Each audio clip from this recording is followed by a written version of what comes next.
Hello and welcome to Psych Attack. I'm Dr. Jasmine B. MacDonald. Today I'm catching up with Dr. Sarah Ashton to hear about her work in the area of sexual health and intimacy.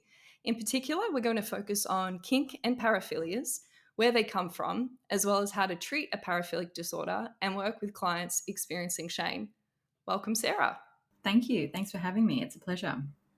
I'm wondering if we could start by you sharing some info of your background, your journey in psychology, and how you came to become a sex therapist. Well, I've always been interested in sex and sexuality. And when I was studying undergraduate psychology, I kept waiting for the subject of sex to come up. And there was a bit of a mention of Freud's Oedipus complex. But apart from that, it was largely absent.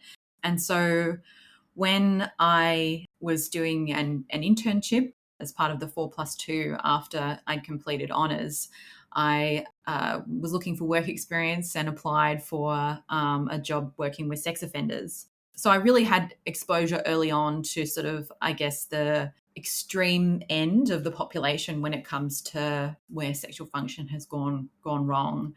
One of the benefits of working as part of in the forensic field is they give you lots and lots of training. So, we provided group therapy for offenders, and we got to work with a co-facilitator. And as a early career provisional psychologist at that point in time, I got to watch other people work.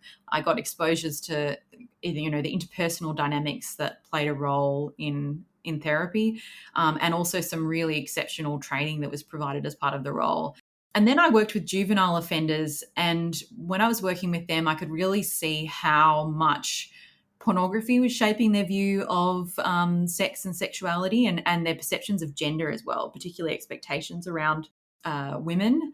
And so I decided to do a PhD focused on experiences of pornography. So in particular, I looked at young women's experience of pornography in terms of how it makes them feel about themselves, how it influences their relationship dynamics.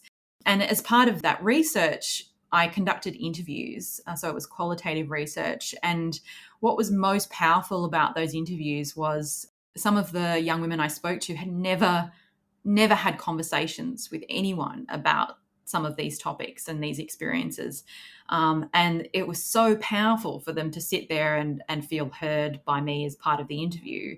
I think the culmination of all of those experiences is what really inspired me to start SHIPS. So there was no, I guess, organisation that specifically focused on the treatment of sexual health issues using psychological modalities. So I just decided to create it. I decided there needed to be a space where these sorts of conversations could happen. And also there needed to be an extension on the discipline of psychology. Not only did I have to sort of start a psychological practice where therapy was provided, I also needed to, at the same time, write and develop all of the training on how to treat sexual issues using psychological modalities.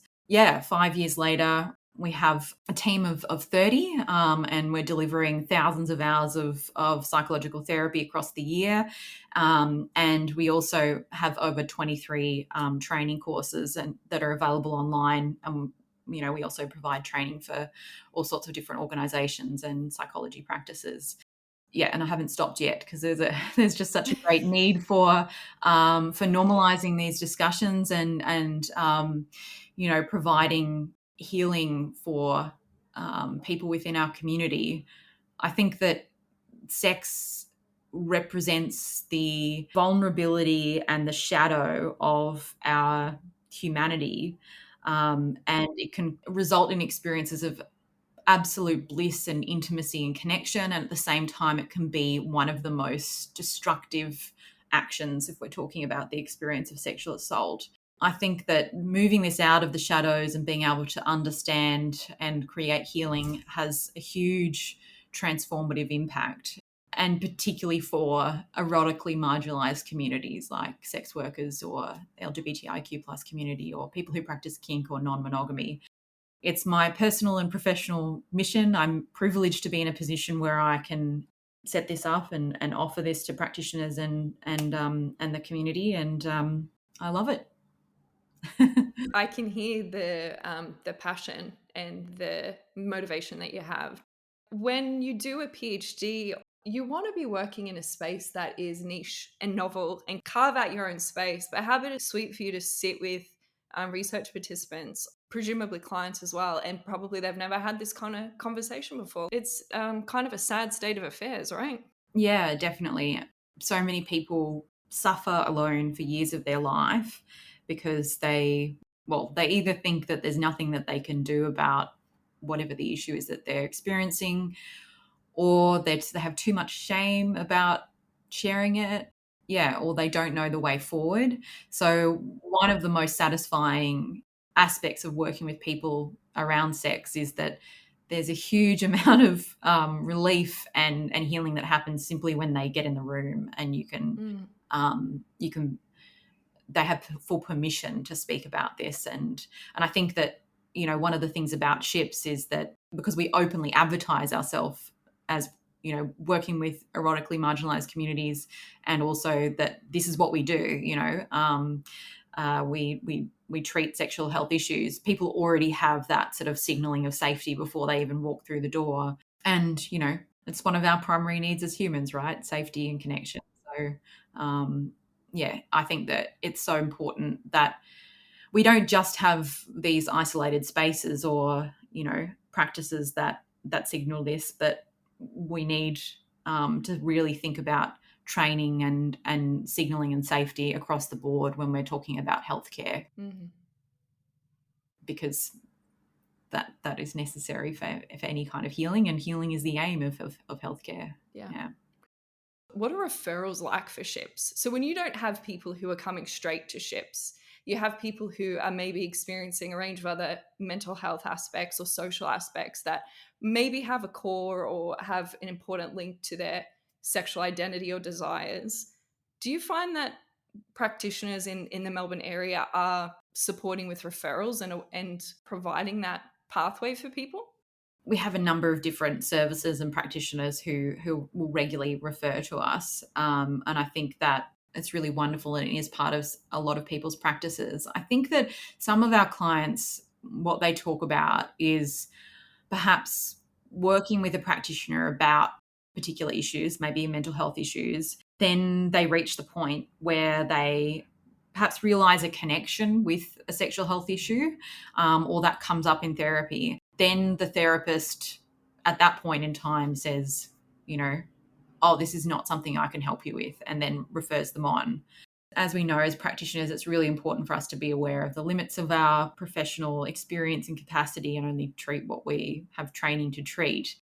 On the whole, what I've discovered when I've been training and working with practitioners is that a lot of the time, the reason why practitioners don't talk about sex, or they don't broach these topics, is because they live in as part of the broader social system that we all live within, which is one that shames and stigmatizes sex and sexuality. For a lot of people, they might not have grown up talking about sex, and so not only do they not raise this within all the relationships in their life, maybe not even their intimate relationships, they then don't feel like they can raise it within the therapeutic context either. Then it becomes more about perpetuation of that shame and stigma, rather than perhaps acting in alignment with your skills and expertise.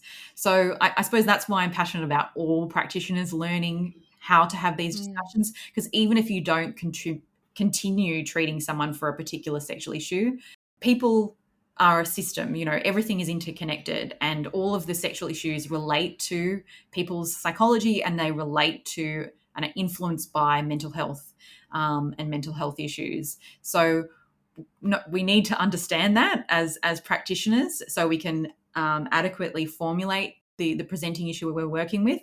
But also, we need to make sure that we're not further perpetuating shame and stigma around sexual issues, and that we create the space where people can disclose that, so that they're not suffering with something unnecessarily for years of their life, and they're not having their internalized shame reinforced even further. Let's talk about kink and paraphilias. Where do we start, Sarah? Well, let's start with some definitions. I think that's always helpful. Definitely. A paraphilia, and maybe we should start off with a paraphilic disorder. So those two things are different. So a Sure. paraphilic disorder is any intense and persistent sexual interest other than sexual interest in genital stimulation or preparatory fondling with phenotypically, that is biologically or physically normal, physiologically mature, consenting human partners. In order for it to be a disorder, there has to be clinically significant distress. So there has to be harm that's caused to the individual or to other people. A paraphilia, on the other hand, is the same previous definition. However, it does not cause distress to that person or to other people. It doesn't cause harm to other people. And then if we look at the term kink, it is another term that can be used to describe paraphilias. It's usually referred to as an umbrella term that encompasses basically atypical sexual behavior, which is, I don't know, what is normal? There is no normal when it comes to sexual behavior. So this is all a bit kind of arbitrary. But yeah, atypical, erotic, pleasurable, fun, intimate, or self expressive sexual interests. A fetish is an arousal to an inanimate object or specific target, like a body part.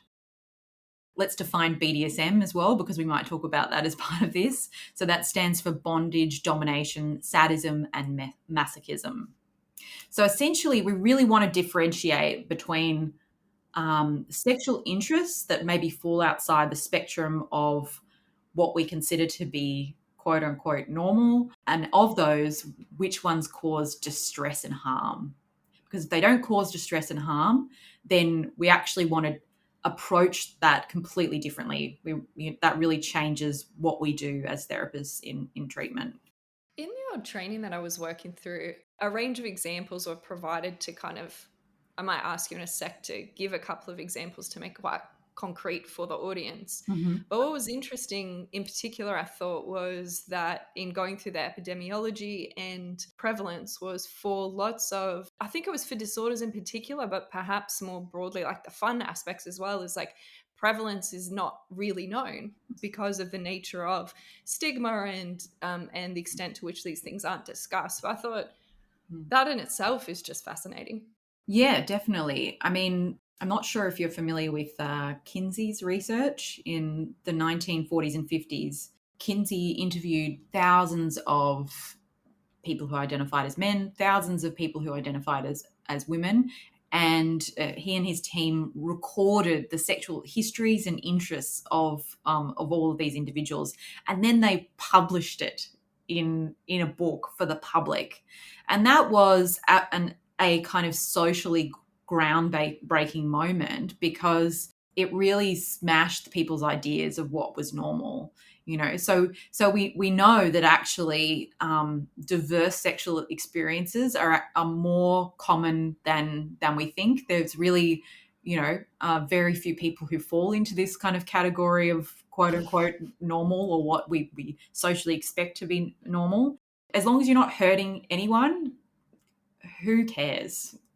Who cares? Any additional reaction above and beyond that is usually internalized kink shaming, and because of a lack of awareness around sexual experiences. So I think that that's probably one of the most helpful things to do initially with clients, is to establish whether or not it's harmful, but and then to really normalize. Would you mind giving a couple of, I mean, it doesn't have to be most common like that. That's really not what the emphasis is here at all. It's really about appreciating the diverse erotic interests that people have. But for just some concrete examples for the audience of paraphilias and kinks. Mm-hmm. Yeah. Is kinks plural or kink? Depends if you have lots of them or not. Okay, can be plural. Cool. So some examples of kinks fall under the category of BDSM practice. So, for example, some people enjoy dominating in the bedroom. So they might enjoy like telling people what to do or requiring them to be subservient. consensually inflicting pain or harm in some way. And then some people enjoy being in the opposite position, so being submissive and receiving pain or punishment or direction in some way. If it's a kink and it's part of BDSM practice, then these are deliberate, consensual, considered roles that involve sometimes a contract where all these aspects of consent are established, and then there's a start and a finish to the session of play, of exploration, and following on from that, there'd be aftercare to kind of reestablish the emotional and physical well-being and dynamic. An example of a fetish might be like, probably one of the most common ones would be like a foot fetish, right? So an interest in a body part. Other fetishes include things like, leather or, latex, for instance, some textures. An example of a paraphilic disorder, probably one of the most common ones that people have heard of, it might be paraphilic disorder, or I think the most common one is exhibitionistic disorder. Just to maybe define those in case the listeners are not aware. So exhibitionism is arousal to exposing genitals. Pedophilic disorder is an interest in prepubescent children.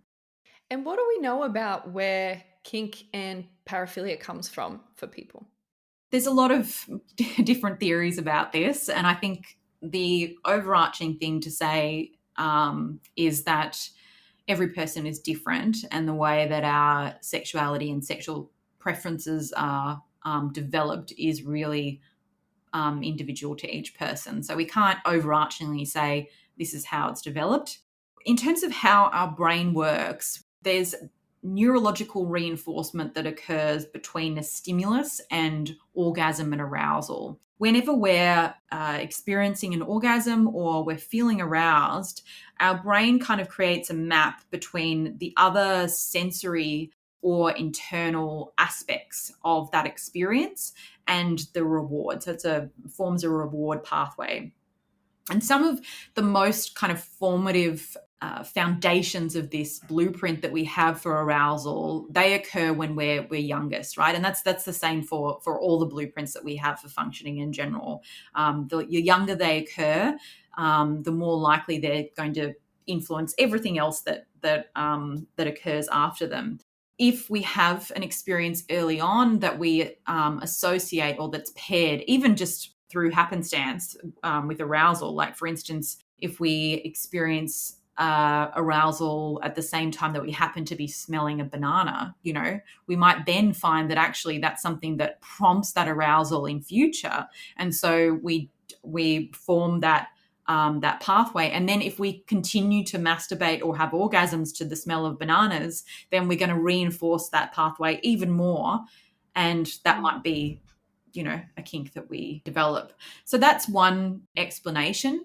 Another is that, particularly with reference to people who, one of the most common fantasies for cis women is arousal to the idea of non-consensual sex, right? So a fantasy involving forced sex, really common. If you're out there and you experience this, then just know, like, really, really normal.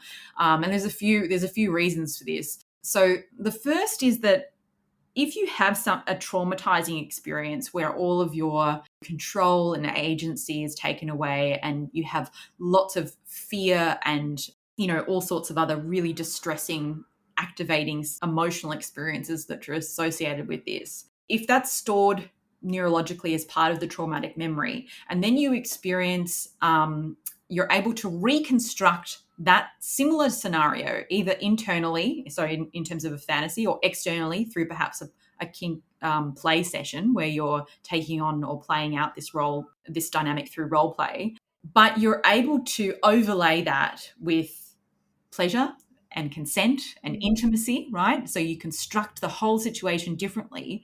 Then you get to pair those experiences with the original traumatic memory, and it actually can be an incredibly healing process. So people can be driven to do this even subconsciously, right? It's a way of healing or resolving. Now, it really does depend on how you're experiencing that. If it is actually healing, if you are facilitating an environment where it will be safe and it will be consensual and you will be heard. That can be sometimes very difficult for other reasons, which maybe I can go into if you want me to. The other way that kinks or paraphilias develop can sometimes be subconsciously driven through the desire to heal or resolve traumatic experiences. That's just what I've noted clinically. There's little bits of research that might kind of draw together to sort of imply that, but yeah, that's probably just something that I've noticed when it comes to working with clients. That's fascinating. So then, as a practitioner, how do you work with?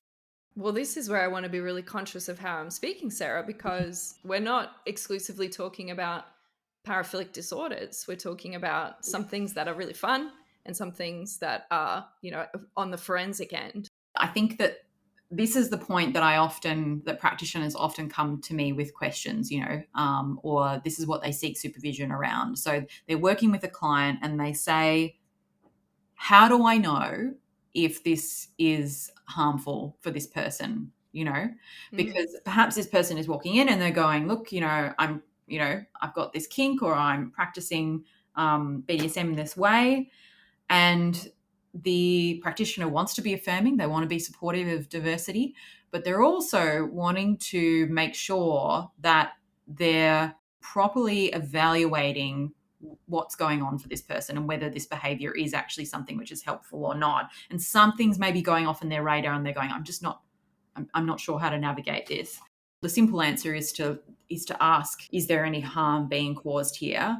But the way of arriving at that answer can only be the result of a really thorough evaluation of that person's underlying psychological functioning.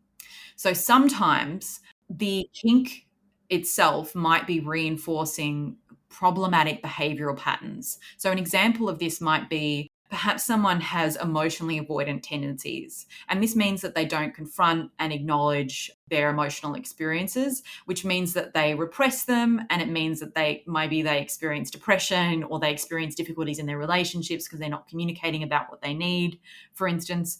So in interviewing and talking with this client, you notice these patterns, right? And maybe they've developed other sort of emotionally regulatory behaviors that are not helpful for them, like other addictive behaviors. Maybe they use alcohol to sort of numb emotional responses as another avoidant tactic. And so when they talk about their kink, maybe they have an interest in masturbating to leather. Let's just use that for example. In talking to them and exploring what actually happens for them in the moment when this is going on, you discover that they're describing the experience of avoidance, right? They're describing what prompts it beforehand is that they're experiencing stress or they're worrying about something, and so then they decide to move themselves away from that by being completely immersed in the leather in that moment.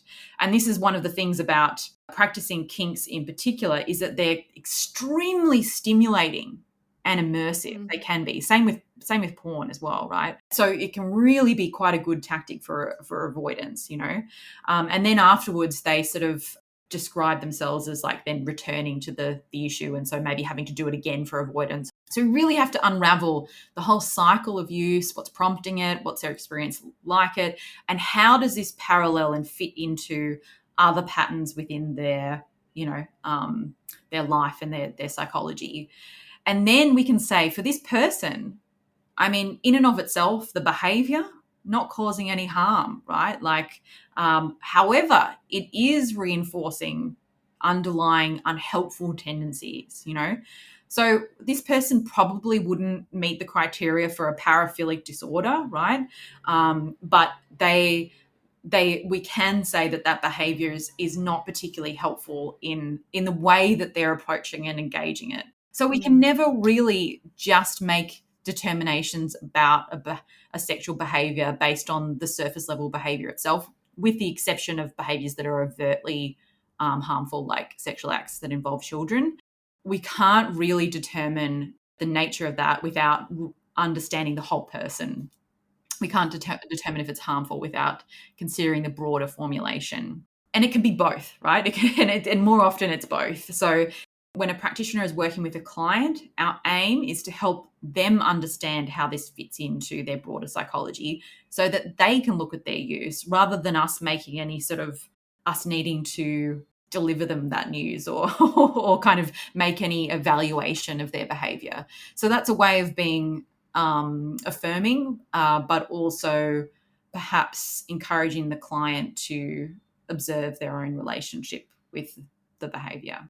I think it's really useful, the framing of thinking about the conditioning aspects and then understanding, in the same kinds of way that you might have a cigarette or a drink or put on Netflix because you're trying Mm. to completely not think about what happened. Behaviors, erotic behaviors in a similar kind of way.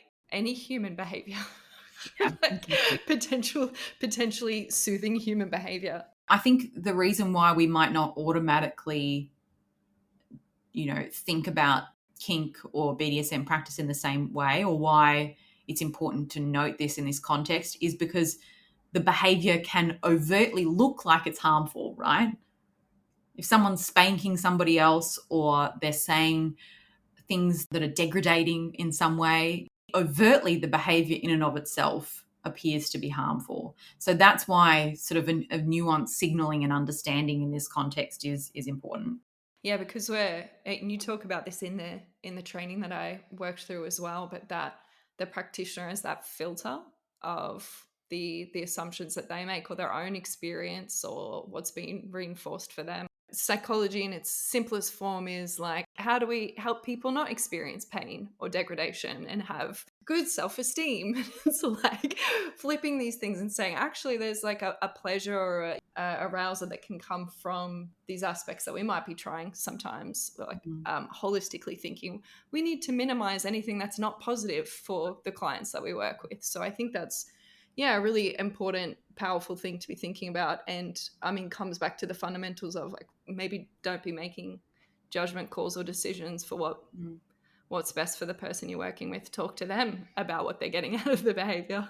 When we start to make judgments about behaviors rather than, when you talk about what's positive, where are you going to derive that determination? Make you and your subjective judgment of a behavior, or the client's report of their internal experience? Because making judgments about behavior through our subjective experience is discrimination, right? Like that's literally what happens when people discriminate. They're making judgments just based on what they're observing and their own perception and associations with that.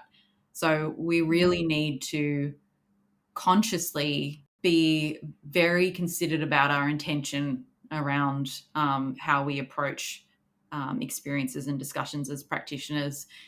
That doesn't mean that we're not going to have, of course, we're going to have our own experiences and our own judgments and associations. But as practitioners, it's our role to observe that and to try and not insert ourselves as much as we can, right? We can't eliminate that entirely, of course, but we can bring a level of consciousness and intention to it. I guess we've been speaking a lot about kinks, but treatment for paraphilic disorders is another category of treatment entirely. So if someone is actually causing harm through their behavior, then we take a totally different approach in treatment.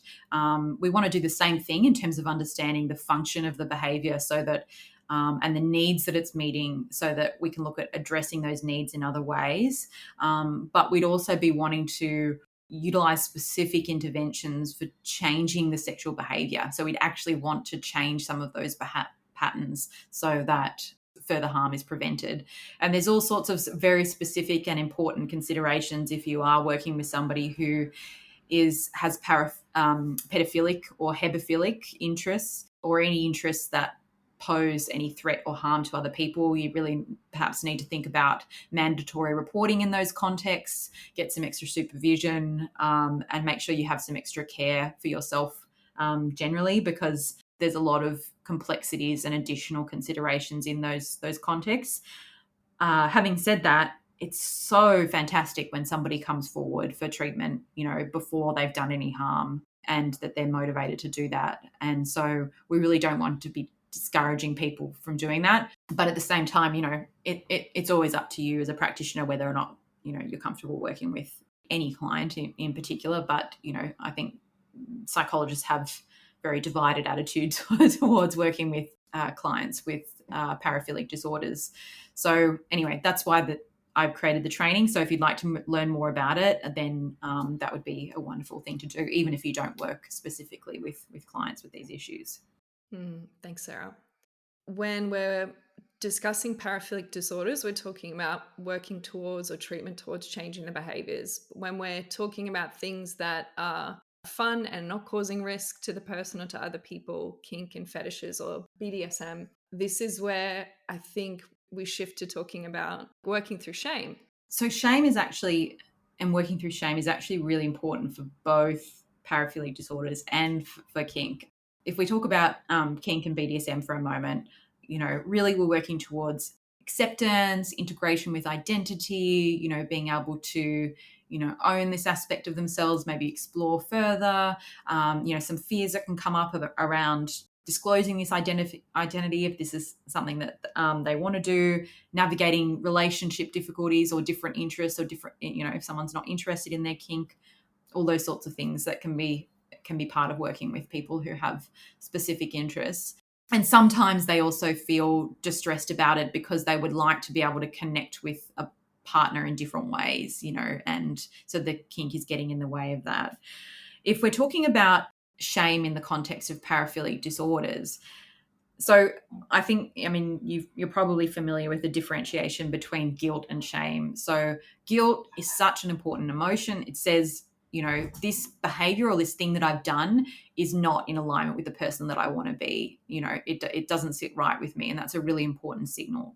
Shame, on the other hand, is saying this behavior is who I am. I'm a bad person rather than I did a bad thing. And what shame does is it stops us from having a accepting an autonomous relationship with a part of ourselves. So if we feel shame, and the shame is prompted in relation to a sexual behavior, a lot of people ignore it, they push it out of their mind, or they come up with ways of disconnecting and separating from it, which actually means if you want to change a behavior, you're not going to be able to if shame is dominating your experience.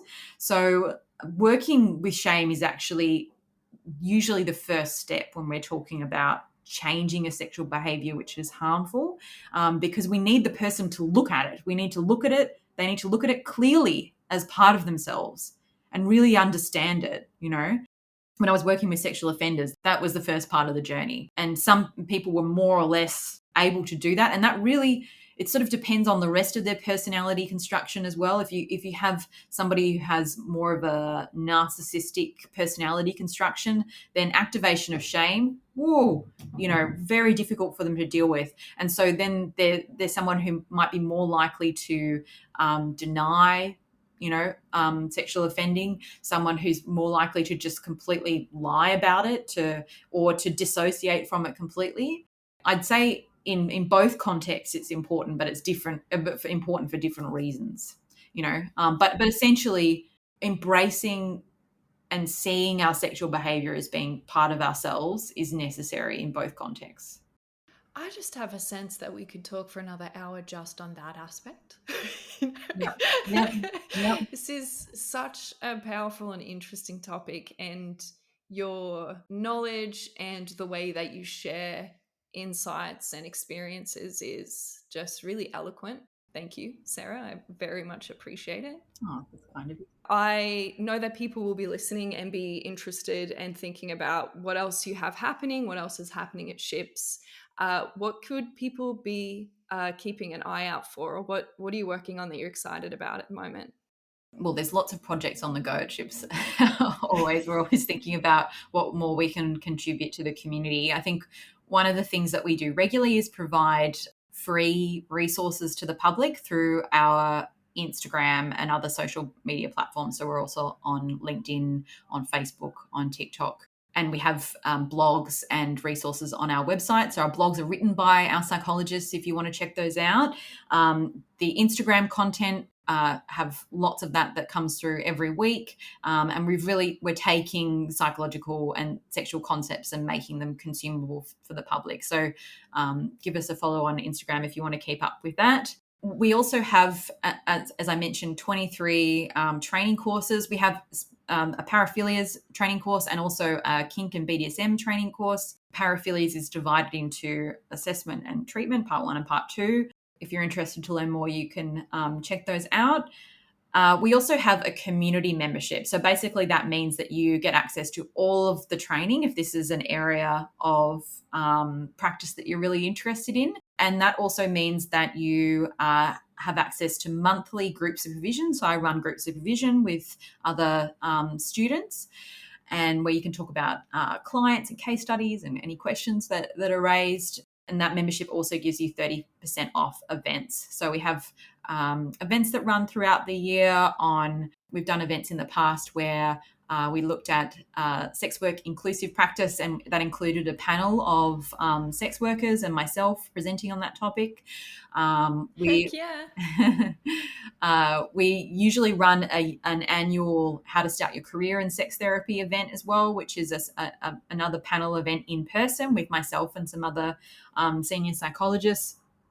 And we also run a community workshop at the end of the year where we look at clinical examples of sexual issues and some of the kind of base theories. So lots of exciting stuff. We haven't released the dates on those for 2024 yet, but stay tuned on our website and check out the community membership if that's something you'd be interested in. I'm familiar with your work and your resources broadly and hadn't even realized how much you do. That's incredible. So I'm gonna keep an eye out for that, and I'm going to put links to all those things that I can in the show notes for listeners to check out.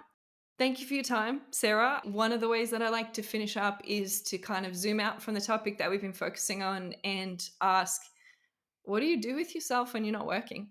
I love to run. So I run most mornings. I love getting out into nature and to move my body. It just puts me in a good frame of mind.